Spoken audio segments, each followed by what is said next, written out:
حضرت محمد صلی اللہ علیہ وسلم کی پوری زندگی میں ایک ایسا شخص تھا جو ہر مشکل وقت میں سب سے پہلے آپ صلی اللہ علیہ وسلم کے ساتھ کھڑا نظر آتا ہے۔ جب آپ صلی اللہ علیہ وسلم نے پہلی بار نبوت کا اعلان کیا تو سب سے پہلے ایمان لانے والا یہی شخص تھا۔ جب مکہ چھوڑنا پڑا تو یہی شخص ساتھ تھا، اور جب حضور صلی اللہ علیہ وسلم اس دنیا سے پردہ فرما گئے اور پوری امت ہل گئی تو یہی شخص کھڑا ہوا اور اسلام کو ٹوٹنے سے بچایا۔ یہ شخص تھے حضرت ابوبکر صدیق رضی اللہ عنہ۔ سن 573 عیسوی میں مکہ مکرمہ کے ایک تاجر گھرانے میں پیدا ہوئے۔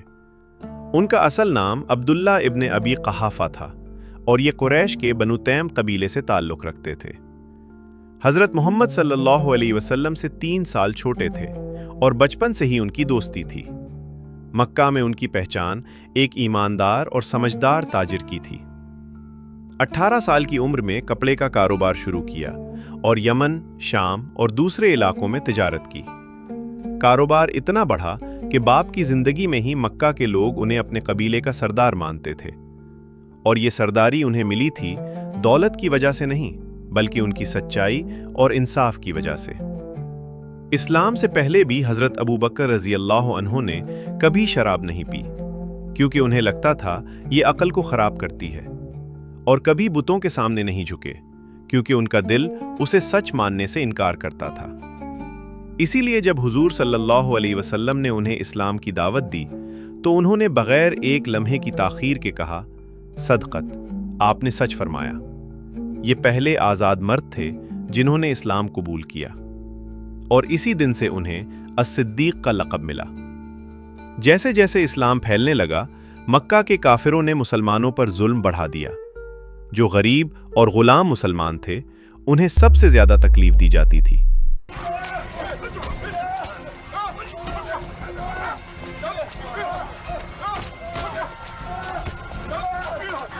حضرت ابوبکر رضی اللہ عنہ کے پاس اس وقت 40,000 درہم تھے۔ انہوں نے اپنی ساری دولت لگا کر ان غلام مسلمانوں کو خریدا اور آزاد کیا جنہیں ان کے مالک تکلیف دے رہے تھے۔ حضرت بلال رضی اللہ عنہ ان پر تپتی ریت میں گرم پتھر رکھا جاتا تھا۔ محمد میں تیری بے یقینی تجھے عذاب سے بچا سکتی ہے، وہ ایک ہے، تجھ پہ لعنت برسے کی کالے حبشی۔ ہجرت کی رات جب مکہ کے کافروں نے حضور صلی اللہ علیہ وسلم کو شہید کرنے کا منصوبہ بنایا تو آپ صلی اللہ علیہ وسلم رات کے اندھیرے میں گھر سے نکلے اور سیدھے حضرت ابوبکر رضی اللہ عنہ کے گھر گئے، اور یہ دونوں ایک ساتھ مدینہ کی طرف روانہ ہو گئے۔ راستے میں کافروں سے بچنے کے لیے غار طور میں پناہ لی۔ حضرت ابوبکر رضی اللہ عنہ پہلے اندر گئے، غار صاف کی، سارے سوراخ اپنے کپڑے پھاڑ کر بند کیے۔ ایک سوراخ رہ گیا جس پر انہوں نے اپنی ایڑی رکھ دی۔ حضور صلی اللہ علیہ وسلم اندر آئے اور ان کی گود میں سر رکھ کر سو گئے۔ اسی وقت اس سوراخ میں سے سانپ نے ڈسا۔ اتنا درد ہوا کہ آنسو نکل آئے، لیکن پاؤں نہیں ہٹایا کیونکہ حضور صلی اللہ علیہ وسلم سو رہے تھے۔ جب آنسو حضور صلی اللہ علیہ وسلم کے چہرے پر گرا تو آنکھ کھلی، سمجھ گئے کیا ہوا، اور اپنا لعاب دہل لگایا۔ درد ختم ہو گیا۔ تیسرے دن کافر غار کے بالکل قریب آ گئے۔ حضرت ابوبکر رضی اللہ عنہ نے آہستہ سے کہا، یا رسول اللہ صلی اللہ علیہ وسلم، اگر کسی نے قدموں کے نیچے دیکھا تو ہم نظر آ جائیں گے۔ حضور صلی اللہ علیہ وسلم نے فرمایا، ابوبکر، ان 2 کے بارے میں کیا خیال ہے جن کے ساتھ تیسرا اللہ ہو؟ اللہ نے ایک مکڑی کو حکم دیا، اس نے غار کے دہانے پر جالا بند دیا، کافر آئے دیکھا اور چلے گئے۔ مدینہ میں سالوں تک حضرت ابوبکر رضی اللہ عنہ ہر جنگ میں حضور صلی اللہ علیہ وسلم کے ساتھ رہے۔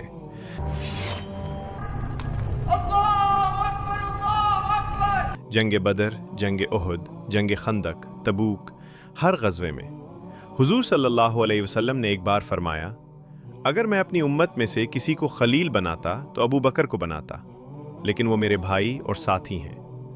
اور حضور صلی اللہ علیہ وسلم کی آخری بیماری میں جب آپ صلی اللہ علیہ وسلم خود نماز نہ پڑھا سکے تو انہوں نے حکم دیا کہ ابوبکر لوگوں کو نماز پڑھائیں۔ ربیع الاول سن 11 ہجری۔